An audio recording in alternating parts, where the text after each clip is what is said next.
Hello everyone, and welcome to a video where we dive once again into the fantastic world of dinosaurs. And we're also going to have to use all our skills, since these dinosaurs come in pieces. So we're going to have to build them. Look, let's take a look at the cover. As you can see, we have a Velociraptor, a big Carnotaurus, and a flying reptile. On the side, it specifies that these dinosaurs come articulated. I love it because we're going to be able to open and close the jaws of the big carnivores. Also, as you know, it comes disassembled in pieces, and we're going to have to put it together using the screws included inside and this manual screwdriver. You'll see how cool it is. It also tells us that there are 5 different dinosaurs, and here it shows that the one we got is the great flying reptile. So let's open it up so we can start assembling it. Wow, there are more pieces than I expected. Let's open it very carefully so we don't lose any pieces. Here we can see the big wings of our Pteranodon. Let's take the pieces out carefully. It comes in gray with some brown tones, and I hope it's easy to assemble. For now, I see a booklet here with the instructions. Yes, friends, look! We have the steps to follow for each of the dinosaurs. We got the Pteranodon this time, so we're going to have to follow all these steps to assemble it correctly. Here we have another little bag with the tools we'll need.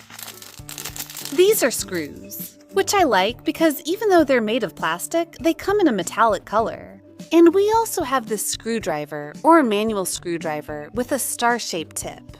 To start, we use one of the central parts of our dinosaur. We're going to attach this piece, which will be its tail, and on the other side, the front part, where we have its complete head with the upper and lower jaw and with this very distinctive horn. Now, we put on the other side so we can close it and make it fit perfectly. Look, we already have its body with the tail and the head. However, this still isn't properly attached. We need to use the screws so that it stays completely secure. We simply place it, and now with our tool, we turn it clockwise, so that it fits perfectly and stays in place. Now, we're going to attach the head part to the rest of the body. We also insert the screw, place the tip of our screwdriver, and turn it clockwise. If we wanted to remove it, we would have to turn it in the opposite direction. Now, we're going to attach its back legs. We make sure to put them on correctly. The right one on the right side and the left leg on the left side. As you can see, it's quite simple. And the best part is that it's a lot of fun. It's like we're building a puzzle, but with a 3D figurine. It also allows us to move its joints. Look, if we tighten it more, it will be more secure, and if we tighten it less, it will be looser. I'll tighten this one a bit more. Perfect. Now we just have to add the most interesting part of our toy, its wings, since it's a flying one. Also, as you can see, they're quite big. These come without screws. We just have to fit it into the hole and press. That will also allow us to move the wings. Oops, friends, don't you see something strange? It looks like I put them on the wrong way around. Let's try the other side. Now that's it. Yes, done. Here we have our Pteranodon. As you know, it fed on fish. It was characterized by having a long beak and a horn on the back of its head. It had a wingspan of more than 2 meters in length. In other words, it was a giant of the skies. Since it mainly fed on fish, it used to fly over seas, rivers, and oceans in search of food. Also, I really like all the details. It looks like a flying reptile, but it's actually a robot. I also like that it has all its teeth, both on the upper jaw and the lower jaw. Super cool! We've already got the first one completely finished. We'll leave it here and continue with another one. Let's see which one we have. Over here, it's another Pteranodon. But since we want to do a different one, let's keep looking in the little boxes until we find a different one. Look, for example, here we have the great Tyrannosaurus Rex. Let's get to work. We take it out of the little box, and just like with the previous one, we carefully take out the pieces. As you can see, the T-Rex comes in brown tones. Over here, I already have almost half of our great Tyrannosaurus Rex assembled. Let's keep finishing it. Look, we need to fit the top piece. We also need to put a screw on the top. Let's tighten everything up. I like it because the figure is quite big. Much cooler than I expected. Now, let's put on its hind leg. You know that the Tyrannosaurus Rex was bipedal. It walked on its hind legs, which were very big and sturdy, while the front legs were much smaller, and each of them only had 3 fingers. Let's put it on. And that's it, thank you. And as you can see, we only need the lower jaw. We shouldn't attach it with screws. We just need to fit it into the holes that are already there. We put it in place, and now we have it 100% complete. Look how cool it is. The Tyrannosaurus Rex was one of the largest carnivores that has ever existed on planet Earth. It also had a strong and long tail. Sometimes it used it to hit its prey and knock them to the ground, so it could eat them. With its jaw closed, we can see that its teeth fit together perfectly. It had a total of 60 teeth. Some of them could reach up to 20 centimeters. Also, its front legs were smaller, and just its skull alone could measure more than 1.5 meters in length. We'll stop here to continue with a different one. Since it's articulated, we can also put it in different positions. I really like that. Let's see which one we have here. We're going to get the great Carnotaurus, another great carnivore. And it comes in red.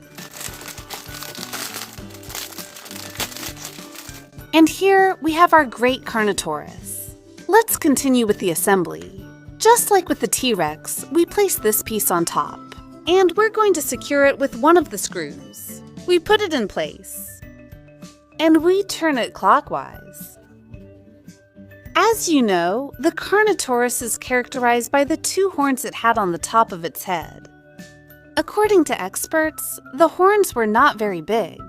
Therefore, it couldn't use them for defense. It's not known for sure what it used these horns for.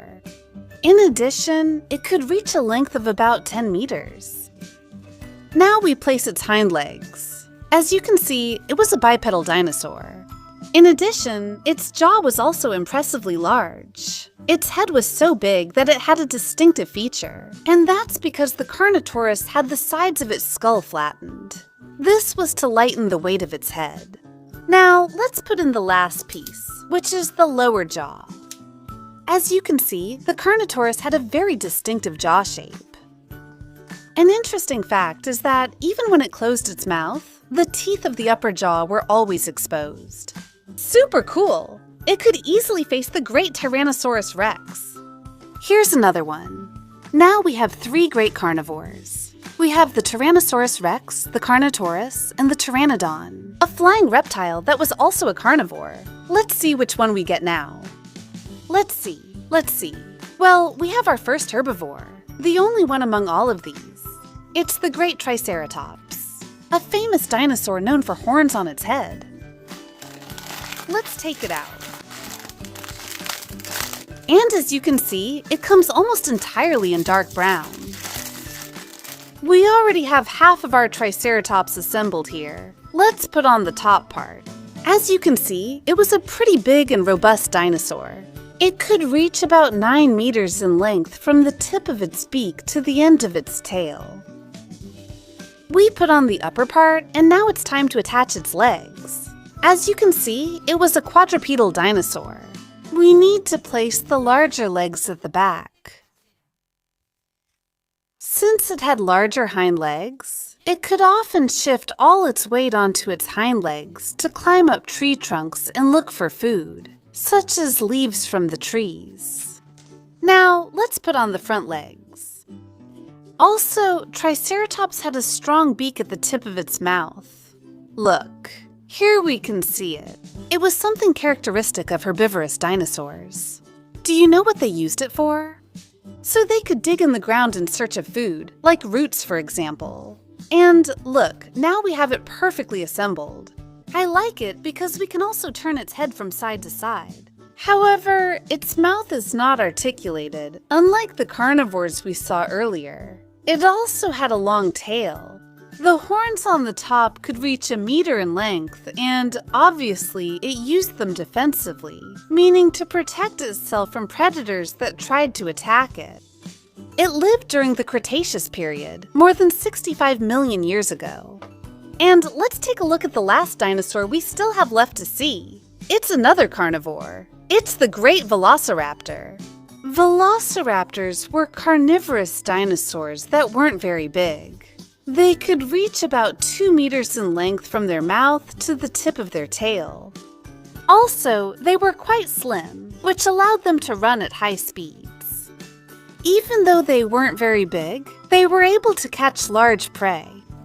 And that's because they hunted in packs or groups. Also, an interesting fact about Velociraptor is that it had a long tail, which it used to change direction. This time we can move it up and down, but in reality, it moved it side to side to go from right to left. We just need to put its jaw in place. Look, friends, as you can see, it was bipedal. However, its front legs were quite long, and it used them to help itself while eating. It would grab the meat and bring it to its mouth. Although its teeth weren't very big, they were very sharp. It was a great hunter, along with its entire pack. Also, the figurine is quite large, comparable to the great Tyrannosaurus Rex or the Carnotaurus. But in reality, the Velociraptor was much smaller than these two large carnivores. And now, friends, we've finished today's video. Here, we have the 5 dinosaurs we've managed to build. We have 4 carnivorous dinosaurs and 1 herbivorous dinosaur, the great Triceratops. Also, over here, we have some screws left over. They gave us extra in case we lose or break any. And here is our hand tool so we can assemble and disassemble them as many times as we want. If you enjoyed today's video, you can help me out by giving me a super like, a thumbs up, and I invite you to subscribe to the channel so you don't miss any videos. And now, I'll say goodbye to you all. See you in the next video with more amazing dinosaurs. Bye!